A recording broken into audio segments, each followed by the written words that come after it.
Di era globalisasi seperti sekarang ini, terdapat pertumbuhan dan perkembangan di berbagai sektor. Salah satu sektor yang berkembang cukup signifikan adalah sektor teknologi informasi. Manusia adalah makhluk sosial yang sudah pasti dalam kehidupan sehari-hari membutuhkan interaksi dengan orang lain.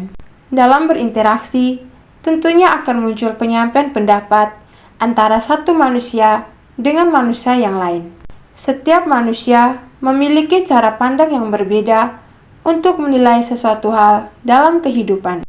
Sosial media merupakan sebuah media untuk bersosialisasi satu sama lain dan dilakukan secara online yang memungkinkan setiap manusia untuk saling berinteraksi tanpa dibatasi ruang dan waktu. Akan tetapi, fakta yang terjadi adalah terjadi penyimpangan penggunaan sosial media. Sosial media menjadi sarana untuk menyerang kehormatan atau nama baik pihak lain atau sering disebut dengan pencemaran nama baik. Berkas perkara tersangka kasus pencemaran nama baik Jerings akhirnya dinyatakan P21 atau dilimpahkan ke kejaksaan. Contoh studi kasus terkait pencemaran nama baik salah satunya adalah seorang musisi Indonesia, personil band Superman is Dead, IGD Ari Astina atau Jering, ditetapkan sebagai tersangka, terjerat pasal 335 KUHP dan pasal 29 UU ITE Junko, pasal 45 B Undang-Undang 19 tahun 2016 tentang informasi dan transaksi elektronik dalam kasus pencemaran nama baik dan ujaran kebencian pada Rabu 1 November 2021. Atas unggahan dalam akun media sosial Instagram pribadinya yang menyebut ID dan pihak rumah sakit sebagai kacung Badan Kesehatan Dunia atau WHO.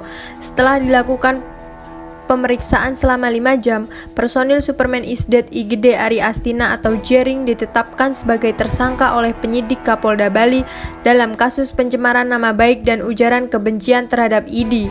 Guna mempertanggungjawabkan perbuatannya, Jering terancam hukuman selama 6 tahun penjara. Salah satu perbuatan pidana yang sering mengundang perdebatan di tengah masyarakat adalah pencemaran nama baik. Sedangkan perbuatan yang dilarang adalah perbuatan yang dilakukan dengan sengaja untuk melanggar kehormatan atau menyerang kehormatan nama baik orang lain. Dengan demikian, unsur-unsur pencemaran nama baik atau penghinaan menurut pasal 310 KUHP adalah 1.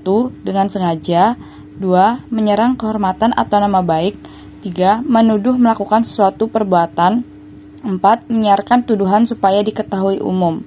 Adapun dampak dari pencemaran nama baik yaitu terbatasnya kebebasan berekspresi, menghambat kinerja pribadi, menghancurkan popularitas dan karir, serta mengenai pencitraan individu atau institusi. Maka dari itu, setiap orang harus dapat menghargai dan menghormati harga diri seseorang. Dalam kehidupan ini, terdapat akibat atas segala perbuatan yang kita lakukan. Jika kita tidak ingin mendapatkan akibat buruk, maka sebaiknya menghindarkan diri dari perbuatan-perbuatan yang buruk. Jadi kesimpulannya adalah, hormatilah orang lain sebagaimana kita ingin dihormati. Dalam hidup kita harus mampu memanusiakan manusia.